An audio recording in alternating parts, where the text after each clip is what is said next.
Peace be with you, everyone. Welcome to my channel. My name is Trevor. Really grateful to have you here. And in today's video, I'm going to be doing a full review of this fragrance right here, Roberto Cavalli Uomo. So this is a 2016 release. It is a cheapie. You can generally find it for under $40. And it has this unique quality about it that makes it both unique and basic at the same time, if that kind of makes sense.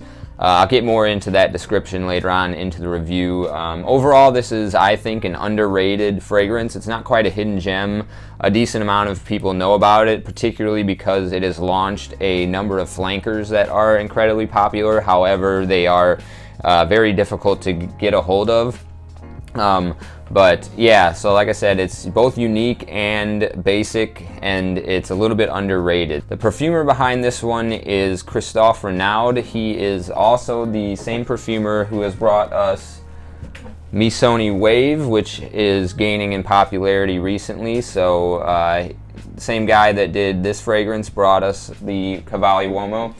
Christophe Renaud has also done 1 million Privé and Lotus pour Homme or Encens. So these are 3 fragrances from his portfolio, so you can kind of get a little bit of an idea of what this fragrance is going to be bringing to the table. It's kind of done in his style.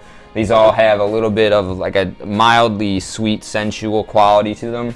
So this is a very unique fragrance in the sense that it doesn't really smell like other things on the market. If you go look at the Reminds Me section on Fragrantica for Cavalli Uomo, you're going to find that the top 4 comparisons to this fragrance are its other flankers. And then after that, there's not really much that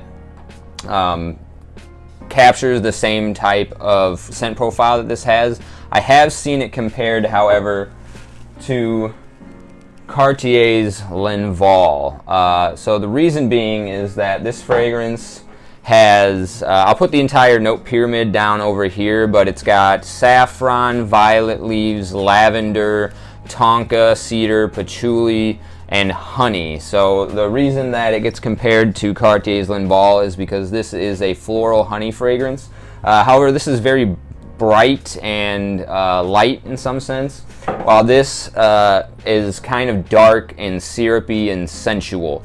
So the only thing that they share in common is that they're floral honey fragrances, but this is, like I said, a lot more deep, a lot more thick, a lot more dark, a lot more sensual than the Cartier L'Envol. If I had to try and describe what this fragrance smells like outside of the note pyramid, one of the things that comes to mind is somewhat like it has a very velvety texture. A lot of violet fragrances sort of have that velvety, silky kind of textural feel. This accentuates that even further because of the added honey note.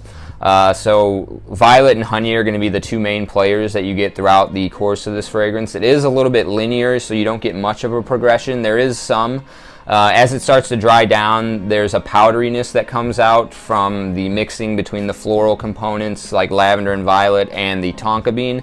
It almost gives it a slight iris type vibe, the way that there's like a sweet powderiness that iris brings to the table. So the mingling of the tonka bean and the floral components like the lavender also gives it a powdery texture. That powdery velvety texture also somewhat reminds me of baby shampoo. So you've got just like this nice scented quality of a, kind of inoffensive, something that's not harsh, so hence the baby aspect of it, like a Johnson & Johnson's baby shampoo, but it has that textural feel of something almost syrupy coming out. If I had to kind of paint a picture of how this smells, it reminds me of walking into a floral garden at midnight, or in the darkness when there's moonlight hitting the flowers in the garden. Maybe there's a certain type of aroma that they're giving off that's different from when the sunlight is hitting them. So like it's like a moonlit garden is one way that you can kind of paint a picture of how this smells. And then getting back to how it's both basic and unique at the same time, I covered about how it doesn't have really anything else that it smells like. It's unique in that sense because there's not much else on the market that has this kind of floral honey darkness.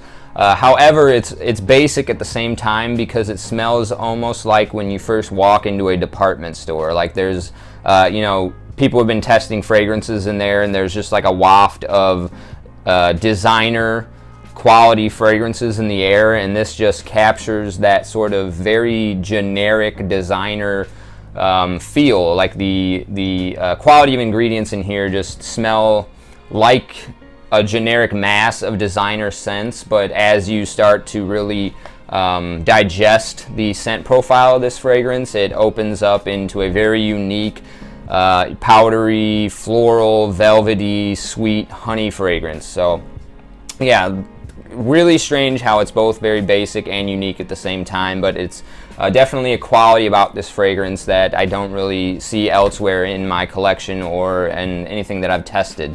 Best time and place to wear this one, I think this is ideally a cold weather fragrance. I think you can pull this off from fall, winter, and spring. I think it shines the best in the winter time because it has like this added darkness that blends well with the period of the year where the sun is starting to decline and the sunlight is becoming less and less, and it's getting dark at like 4 p.m. depending on where you live in the world.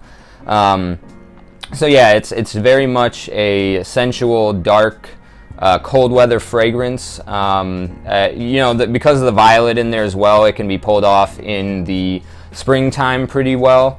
I would say this is more of a, like I said, cold weather at nighttime. This is very much, the darkness in here inclines it to being a nighttime fragrance. And it's also great for rainy days. Violet is one of my favorite notes for a rainy day, so this is something that I like to reach for when I'm just kind of lounging around the house on a rainy day and not really feeling like going out anywhere. So in that sense, it's very much of it's like a relaxing fragrance, something that's nice to grab when you're unwinding, maybe a bedtime fragrance. It's also pretty good for that occasion. But it's also very classy, very formal, very dressed up, very elegant. There's a quality about it that is just very black tie event in some sense. So I think this would be a great fragrance to wear at a wedding or any type of formal setting. Perfect for date night. I actually recently wore this on a date night with my wife to the Cheesecake Factory about a week or so ago. So I do get quite a bit of wear out of this one. I think it is a nice, easy grab. People that I could see wearing this, like I said, it's good for a black tie event. Anytime that you're just wearing black in general, I think this goes really well with any occasion where you're wearing a black turtleneck. So in that sense, I think if I had to assign somebody from pop culture to be a good fit for wearing this, it reminds me a little bit of a young Steve Jobs. So like the recent Ashton Kutcher movie that was a biopic of Steve Jobs. In his youthful years, like during the 60s and 70s, where he was still rocking that black turtleneck. I think this would be a good fragrance, or that would be a good character to typify, or a good archetype to characterize this fragrance. I also feel like this is a good fragrance for Robert Pattinson. I think is like it, just as an individual outside of his characters would be a good one for this. He was recently Batman, so is a good character to sell this fragrance. But since Batman's a billionaire, this fragrance being a cheapie and designer quality, I didn't want to quite associate it with Bruce Wayne or Batman up front. But yeah, like Robert Pattinson is, I think, somebody that would be a good character to sell this fragrance. Longevity and projection. This projects for about 1 to 2 hours. It's rather intimate in some sense, so that's why I think it's great for date night occasions.